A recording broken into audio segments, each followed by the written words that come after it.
Hello students, मैं हूं Monika ma'am. हमारे चैनल में आप सबका स्वागत है। पार्टनरशिप अकाउंट्स के फंडामेंटल्स के चैप्टर को हम काफ़ी हफ्तों से करते आ रहे हैं। आज के टॉपिक में गारंटी ऑफ प्रॉफिट का टॉपिक मैं करवा रही हूं with journal entries. Last video में मैंने आपको गारंटी ऑफ प्रॉफिट का प्रैक्टिकल एग्जाम्पल्स आपको बताए थे कि कैसे अगर गारंटी का क्वेश्चन आएगा तो आपने किस तरह से profit and loss appropriation account बनाना है।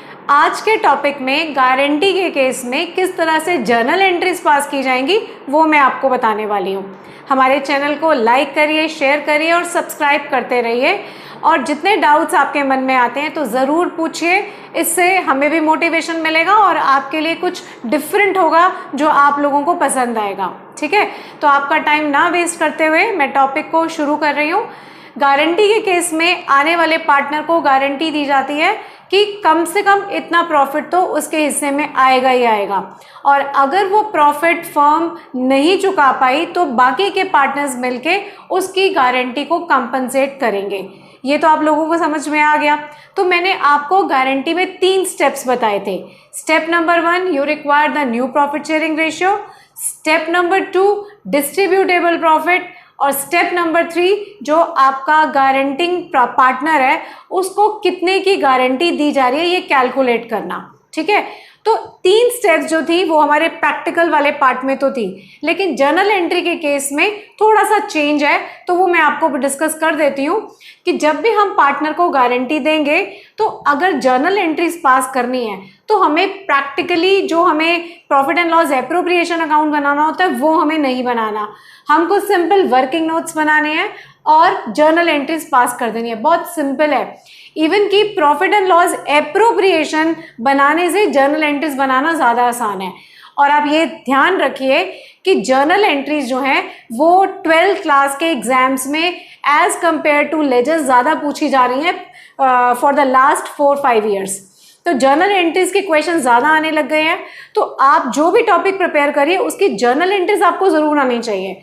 तो अगर आपको लेजर आता है तो लेजर में से क्रॉसिंग करके भी जर्नल एंट्रीज बनाई जा सकती हैं। बट बेटर ये है कि अगर लॉजिक के साथ एंट्रीज को समझेंगे तो आपको याद करना आसान हो जाएगा।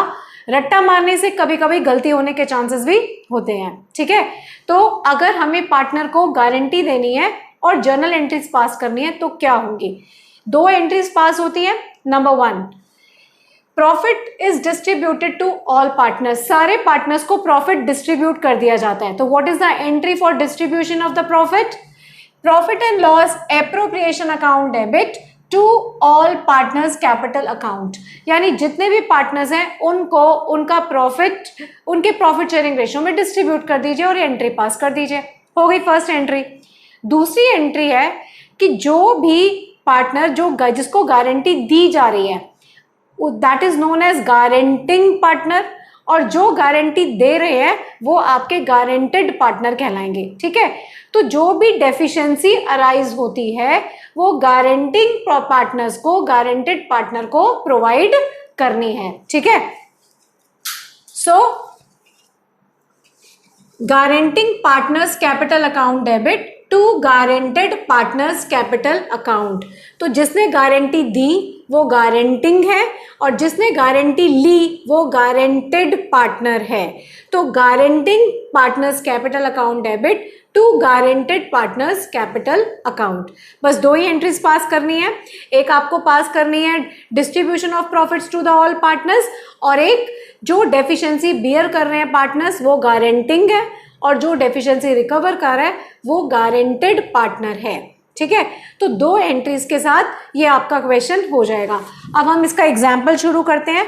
एग्जाम्पल नंबर 49 में आपको करवा रही हूँ TS ग्रेवाल का 2020 एडिशन हम चला रहे हैं, उसी के अकॉर्डिंगली मैं आपको ये टॉपिक समझा रही हूँ। तो एग्जाम्पल नंबर जो 49 है वो मैं आपको पढ़ के बता रही हूँ। A, B and C are partners in a firm sharing profits in the ratio 4:2:1। 3 partners है, 4:2:1 इनकी रेशियो है।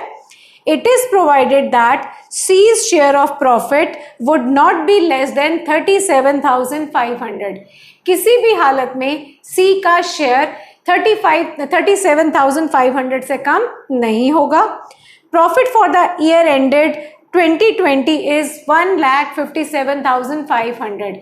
1,57,500 फर्म का प्रॉफिट है और सी का गारंटेड प्रॉफिट 37,500 है।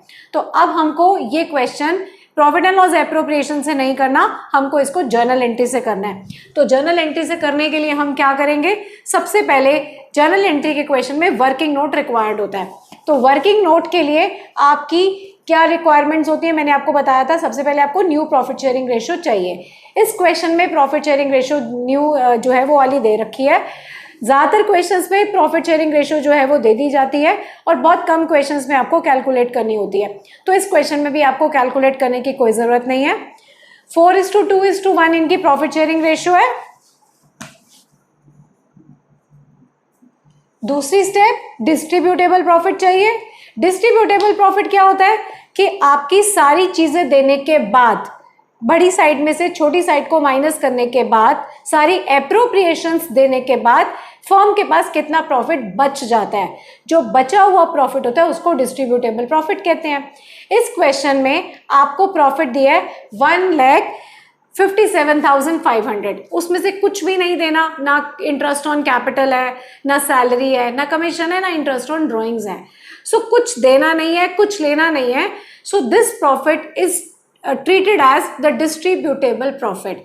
तो पहली requirement new profit sharing ratio चाहिए, वो है। दूसरी रिक्वायरमेंट आपको डिस्ट्रीब्यूटेबल प्रॉफिट चाहिए, वो भी आपको यहाँ पे रेडीमेड मिल रहा है, नहीं तो आपको एप्रोप्रिएशंस माइनस करके डिस्ट्रीब्यूटेबल प्रॉफिट निकालना पड़ेगा। ठीक है, तो distributable profit is 1,57,500। Third requirement, जिस पार्टनर को गारंटी दी जा रही है उसका आप शेयर कैलकुलेट करो। किसको गारंटी दी जा रही है इस क्वेश्चन में? सी को। तो सी शेयर इज 4:2:1 के हिसाब से सी का जो शेयर बनेगा दैट विल बी 1/7।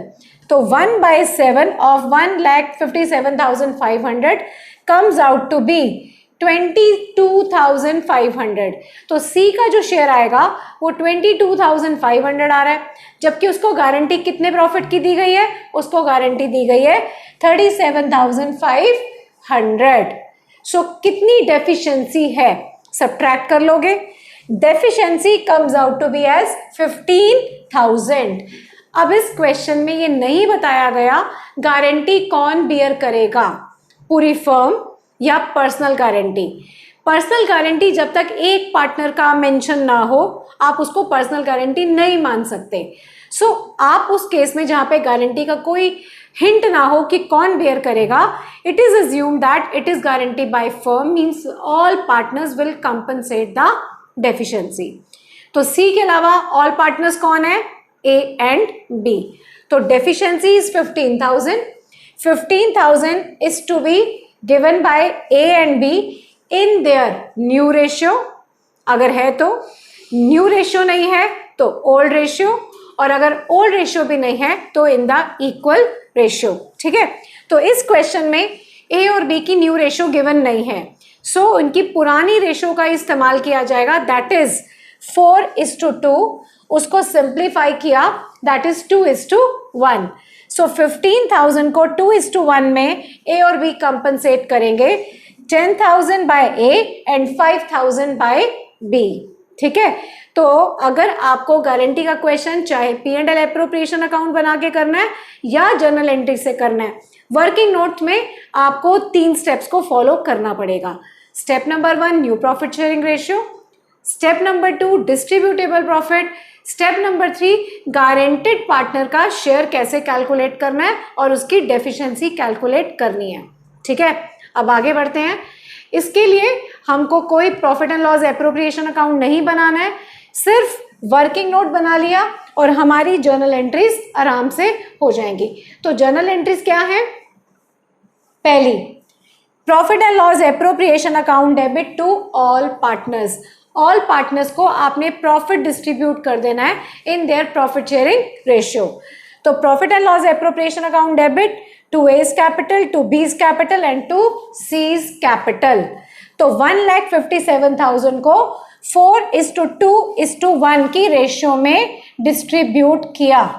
तो आपके पास ये शेयर्स निकल कर आ गए। Simple distribution of the profit. Distribution of the profit means distribution of the divisible या डिस्ट्रीब्यूटेबल प्रॉफिट, ये याद रखिएगा। पहली एंट्री हो गई। दूसरी entry, guaranteeing partners capital account debit to guaranteed partners capital account. Guaranteeing वो जिन्होंने डेफिशिएंसी देनी है, गारंटेड वो जिसने डेफिशिएंसी रिकवर करनी है। तो इस क्वेश्चन में गारंटिंग पार्टनर्स कौन है? ए और बी। गारंटेड पार्टनर कौन है? जिसको गारंटी देनी है, दैट इज सी। तो मतलब A's capital account debit, B's capital account debit to C's capital, और कितना कितना कंट्रीब्यूशन देना है वो हमने यहाँ पर वर्किंग नोट्स में निकाल लिया। 10,000 ए देगा, 5,000 बी देगा, और सी को जो डेफिशिएंट अमाउंट है 15,000 का, ये रिकवर हो गया। इसको हम जब प्रॉफिट एंड लॉस एप्रोप्रिएशन में करते थे तो रिकवरी को वो प्लस करके दिखा देते थे। यहाँ पर रिकवरी को क्रेडिट अमाउंट से दिखाया जा रहा है, क्योंकि क्रेडिट का मतलब है सी के अकाउंट में प्लस। कैपिटल अकाउंट्स का नेचर क्रेडिट होता है, इसलिए किसी भी पार्टनर को अगर कुछ प्लस देना है या कुछ प्लस करना है तो उसके कैपिटल अकाउंट को क्रेडिट किया जाएगा, और किसी के कैपिटल अकाउंट को अगर माइनस करना है तो उनके कैपिटल अकाउंट को क्या किया जाएगा?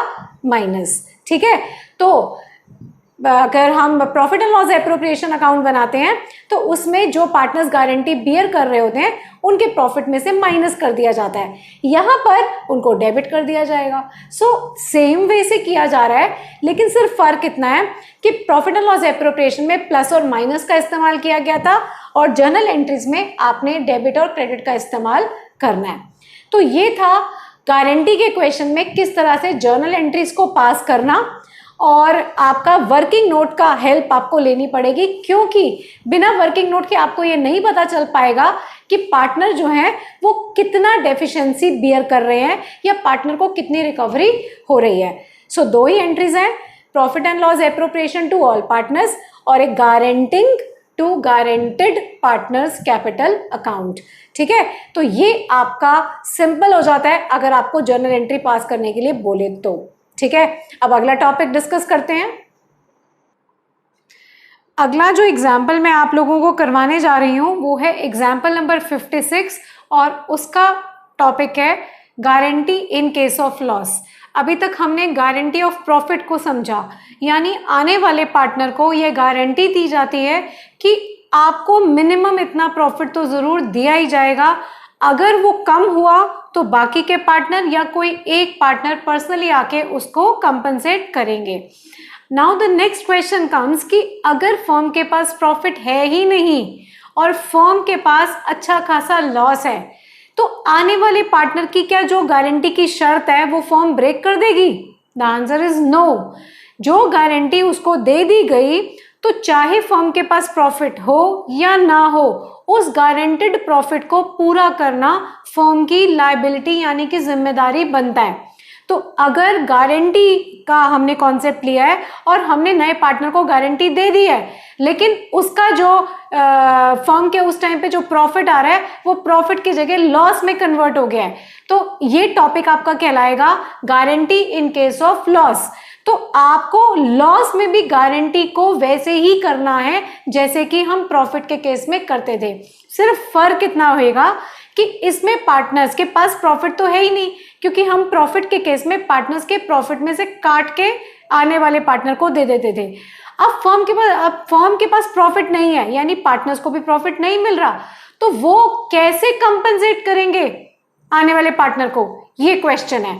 तो अगर आप इसको लॉजिकली समझ लो कि अब इस टाइम पर पार्टनर्स के पास प्रॉफिट नहीं है, तो उनके पास ऐसी क्या चीज है कि जिसमें से वो अपना शेयर काट के दे सकते हैं, रिड्यूस करके दे सकते हैं? The answer is their capital accounts. तो अगर गारंटी के केस में लॉस की सिचुएशन है और पार्टनर्स के पास प्रॉफिट नहीं है, उनको तब भी उसको कंपनसेट करना ही पड़ेगा, चाहे अपना कैपिटल माइनस ही करवाना क्यों ना पड़े। ठीक है, तो अब आपको ये समझ में आ गया। अगर guarantee in case of profit है तो पार्टनर्स अपना प्रॉफिट कम करवा लेते हैं। अगर guarantee in case of loss हो तब भी सामने वाले पार्टनर को प्रॉफिट देना पड़ेगा, लेकिन पार्टनर्स इसमें अपनी प्रॉफिट को माइनस ना करवा के अपनी कैपिटल अकाउंट के बैलेंसेस को रिड्यूस करवाएंगे। ठीक है, तो इस केस में छोटा सा एक वर्किंग नोट बनता है, वो मैं आपको समझा देती हूँ, और उसके बाद 2 ही जर्नल एंट्रीज पास करनी है। जर्नल एंट्रीज इस गारंटी के केस में ज्यादा नहीं है, 2 ही हैं, लेकिन उसका छोटा सा वर्किंग नोट क्या है वो सुनिए। जो भी पार्टनर को गारंटी दी जा रही है, जिस भी पार्टनर को गारंटी दी जा रही है, तो उसका जो गारंटेड प्रॉफिट है उसके अंदर शेयर ऑफ लॉस भी जोड़ा जाएगा।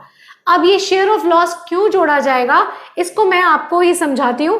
पहले ये देख लीजिए कि अगर guarantee in case of loss हो तो हमको एंट्रीज करनी क्या पड़ेंगी। उस केस में तो हमको डिस्ट्रीब्यूशन ऑफ प्रॉफिट करना पड़ता था, वो प्रॉफिट का केस था। इसमें आपको डिस्ट्रीब्यूशन किसका करना पड़ेगा, लॉस का।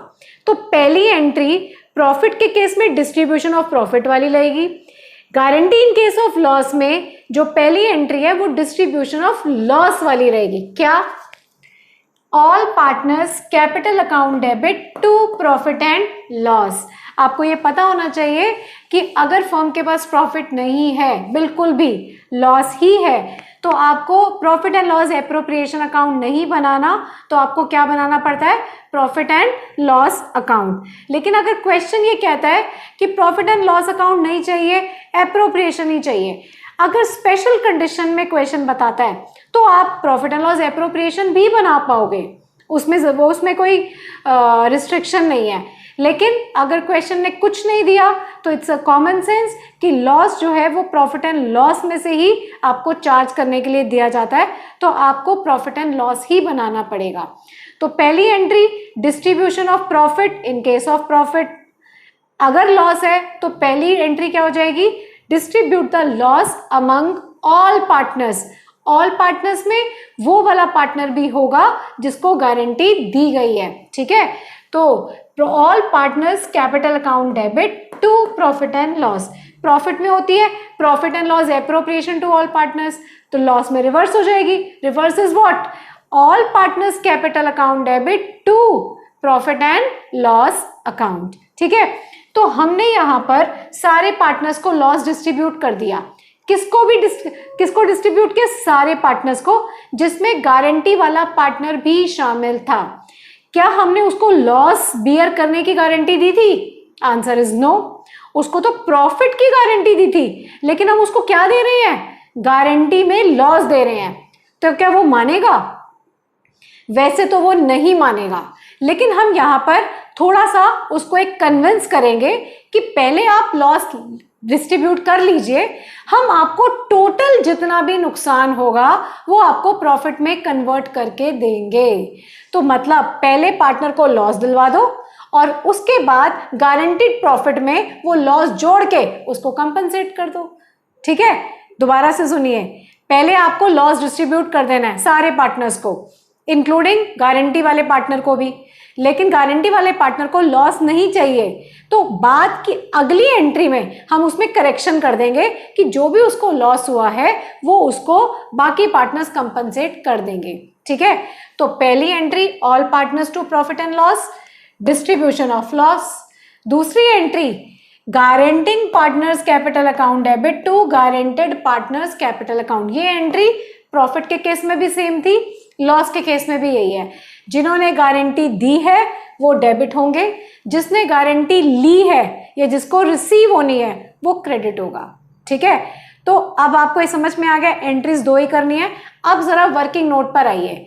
वर्किंग नोट में गारंटेड शेयर कैसे निकालना है, एक तो उसका गारंटेड प्रॉफिट तो उसको देना ही है, लेकिन हमने उससे कहा कि तुझे लॉस भी शेयर करना पड़ेगा, चाहे कुछ देर के लिए। तो कुछ देर के लिए लॉस उसने सहन कर लिया, शेयर कर लिया, तो हम उसको उसकी रिवर्सिंग भी तो करेंगे ना। तो गारंटेड प्रॉफिट में जितना भी उसने लॉस बियर किया वो हम उसमें जोड़ देंगे, और ये आ गया हमारा गारंटेड शेयर कि टोटल अब इसको कितना कंपनसेशन देनी है, 2 चीजें, प्रॉफिट तो देना ही था और जिसको जितना उससे लॉस बियर करवाया वो भी हम उसको रिवर्ट बैक कर देंगे बाकी पार्टनर्स मिलके। ये इसके अंदर एक नया वर्किंग नोट है। ठीक है। और जो मैंने आपको जो उसमें स्टेप्स बताए थे, step number 1 new profit sharing ratio, step number 2 distributable profit, step number 3 guaranteeing partner का शेयर कैलकुलेट करना, इसमें वो स्टेप्स नहीं है, वो प्रॉफिट के केस में थे। लॉस के केस में स्टेप नंबर 1 आपको गारंटेड शेयर निकालना है, जिसका मतलब guaranteed profit plus share of loss, दोनों को प्लस कर दीजिए, ये गारंटेड शेयर हो गया। ठीक है, तो अब इसको मैं आपको प्रैक्टिकल करके समझाती हूं तो आपको ये पूरा क्लियर हो जाएगा। एग्जाम्पल नंबर 56 है, पेज नंबर 2.69 पे। A, B and C are partners having capitals 10 lakh, 8 lakh and 6 lakh. 3 partners हैं, तीनों की प्रॉफिट शेयरिंग रेशियो 10, 8 और 6 लाख हैं। C is guaranteed a minimum profit of 1 lakh of share 1 lakh share of profit every year. C को guarantee दी गई है कि उसको हर साल 1 लाख का प्रॉफिट होगा ही होगा, नहीं होगा तो पार्टनर्स कंपनसेट करेंगे। The firm incurred a loss in 1 year. अब फर्म को किसी साल में लॉस हो गया 1 लाख रुपए का, 3 लाख रुपीज का लॉस हो गया। You are required to show the necessary accounts of division of loss and giving effect to minimum guarantee profit to C. आपको डिस्ट्रीब्यूशन ऑफ लॉस दिखाना है, साथ ही साथ C की गारंटी को कैसे ट्रीट करोगे ये आपको समझाना है। ठीक है, तो ये आपको समझ में आ गया कि ये guarantee in case of loss है, 3 लाख का लॉस है और 1 लाख प्रॉफिट की गारंटी दी गई है। शुरुआत कहां से करेंगे? वर्किंग नोट से। वर्किंग नोट की स्टेप नंबर 1 कि गारंटेड शेयर निकालना है, तो गारंटेड शेयर निकालने के लिए क्या तरीका है? Guaranteed profit of C 1 lakh, guaranteed profit of C के बाद शेयर ऑफ लॉस। सी का शेयर ऑफ लॉस कैसे निकालोगे?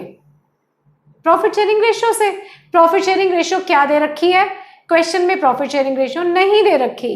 Whenever profit sharing ratio is missing, you have to follow the provisions in the absence of partnership deed, which states that in case of absence of profit sharing ratio, take it as 1:1:1।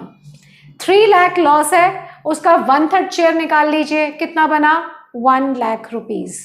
तो guaranteed profit 1 lakh है और loss का share भी 1 लाख है, तो total मिला के guaranteed share कितना हो गया?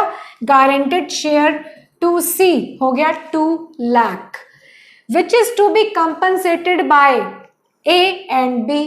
इन which ratio? First in the new ratio. New ratio नहीं है तो ओल्ड रेशियो, वो भी नहीं है तो इक्वल। इसमें न्यू रेशियो भी नहीं है, ओल्ड रेशियो भी नहीं है, तो हम क्या लेके चल रहे हैं? Equal ratio. तो 2 लाख को ए और बी ने कंपनसेट किया 1:1 में, which comes out to be 1 lakh and 1 lakh. ठीक है, तो आपके पास ये वर्किंग नोट आ गया। वर्किंग नोट में 2 चीजें करनी है, शेयर ऑफ प्रॉफिट जो गारंटेड प्रॉफिट है वो लेंगे और जितना शेयर ऑफ लॉस है वो लेंगे, दोनों को प्लस कर देंगे। तो आप ये समझ सकते हैं कि गारंटेड प्रॉफिट में एक प्रॉफिट का अमाउंट दिया जाता है, लेकिन guarantee in case of loss में गारंटेड अमाउंट बड़ा हो जाएगा। क्यों? प्रॉफिट के साथ उसको लॉस भी शेयर करवाया जाता है, तो उसका गारंटेड प्रॉफिट बढ़ जाएगा, जो profit plus share of loss को मिलाकर बनेगा, और मैंने उसको क्या नाम दिया है? गारंटेड शेयर टू सी। ठीक है, अब ये जर्नल एंट्रीज हम कर सकते हैं आराम से, उसमें कोई दिक्कत नहीं है। पहली एंट्री क्या आ जाएगी? A's capital, B's capital, C's capital to profit and loss. 1 lakh 1 lakh 1 lakh, total losses 3 lakh हो गया। दूसरी entry guaranteeing partners to guaranteed partners capital account. Guaranteeing कौन है इसके अंदर? ए और बी। गारंटेड पार्टनर कौन है? सी। तो A's capital, B's capital to C's capital, 1 lakh 1 lakh, total C को दे दिया कंपनसेशन 2 लाख। ठीक है, तो ये मैंने आपको guarantee in case of loss journal entry से समझा दिया, लेकिन मैं इसको दूसरे तरीके से भी आपको कराना चाहती हूँ। दूसरा तरीका क्या है? प्रॉफिट एंड लॉस एप्रोप्रिएशन बना के या प्रॉफिट एंड लॉस अकाउंट बना के। तो अब इस क्वेश्चन में क्योंकि लॉस है तो यहां पर सबसे पहले प्रॉफिट एंड लॉस अकाउंट बनाया जाएगा। ये आपका नेट लॉस है 3 लाख, इसको आपने सारे पार्टनर्स में डिस्ट्रीब्यूट कर दिया।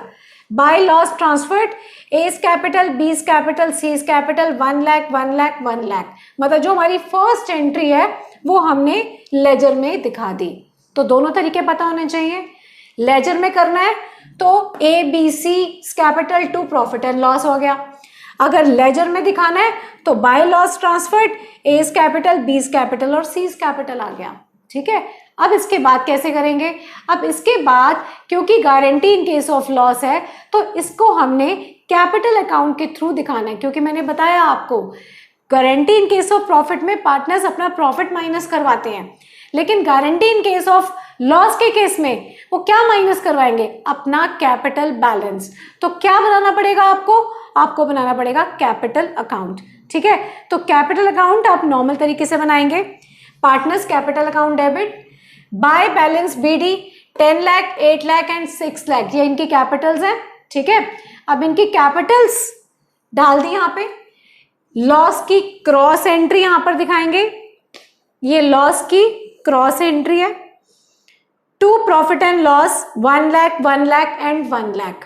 तो पहले बाय बैलेंस बीडी, फिर लॉस ट्रांसफर, और उसके बाद हमें पता है कि जो गारंटेड अमाउंट ए और बी ने देना है वो किसको देना है? सी को देना है। तो A's capital, B's capital, to C 1 lakh 1 lakh, और इसकी cross entry to C's capital 1 lakh in the column of A and B. मतलब जो एंट्री आपने सेकंड नंबर पर करनी है, A's capital, B's capital to C's capital account, उसकी क्रॉसिंग आप लेजर में दिखा रहे हो। तो by A's capital, C's capital, by A's capital, B's capital किसके कॉलम में लिखा जाएगा? सी के। और टू सीज कैपिटल किसके कॉलम में लिखा जाएगा? ए और बी के कॉलम में। तो मतलब अगर आप इसको जर्नलाइज करना चाहते हो तो क्या एंट्री बनेगी? A's capital, B's capital to C's capital. और अगर लेजर में डालना चाहते हो तो बाय ए एंड बी और to C, cross entry. Accounts में हमेशा क्रॉसिंग ऑफ द एंट्रीज पे फोकस आपका जाना चाहिए, क्योंकि इसी से आपको ये पता चलता है कि एंट्री कैसे लेजर में कन्वर्ट हो जाएगी या लेजर से कैसे जर्नलाइज हो जाएगी। दोबारा से एक बार रिकॉल कर रही हूँ, guarantee in case of loss, working note बनाएंगे जिसके अंदर हम गारंटेड प्रॉफिट में शेयर ऑफ लॉस जोड़ेंगे। अब गारंटी का अमाउंट बड़ा हो जाएगा, उस बड़े अमाउंट को पुराने पार्टनर्स मिलके डेफिशिएंसी बियर करेंगे, लेकिन अपने प्रॉफिट में से बियर नहीं कर सकते, उसके लिए हमें उनका कैपिटल अकाउंट की हेल्प लेनी पड़ेगी। तो इसमें हमारा पहले प्रॉफिट एंड लॉस बनेगा। प्रॉफिट एंड लॉस में लॉस सारे पार्टनर्स को ट्रांसफर करेंगे इंक्लूडिंग सी जिसको गारंटी दी जा रही है।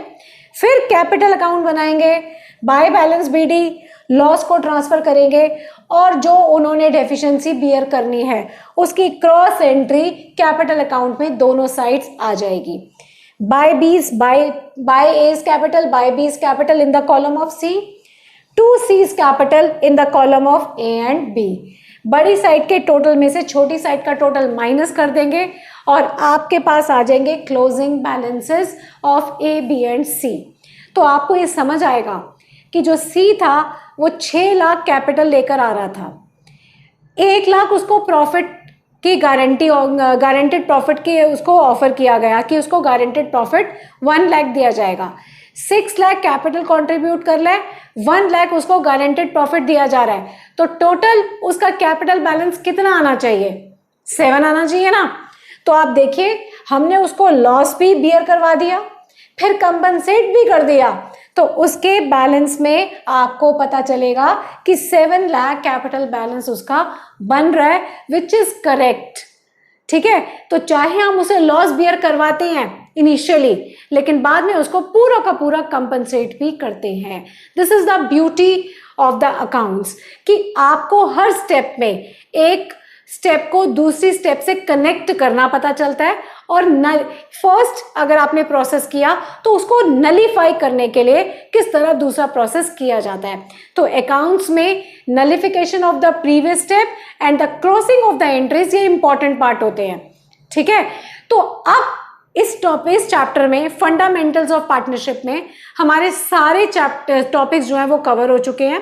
और इसके बाद अब हम नया चैप्टर शुरू करने जा रहे हैं, वो मैं उसका अगला वीडियो बनाऊंगी, दैट इज़ द गुडविल। ये चैप्टर बहुत इंपॉर्टेंट है और इसकी जो मार्किंग स्कीम है, इसका जो डिस्ट्रीब्यूशन है वो 10 मार्क्स का है।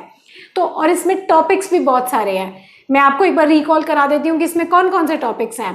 Profit and loss appropriation, fixed and fluctuating capital, guarantee, pass adjustment, interest on capital, interest on drawings. बहुत सारे टॉपिक्स हैं इसमें करने वाले और कुछ थ्योरी भी है इसमें। थ्योरी आप लोग अपने साइड बाय साइड करते रहेंगे।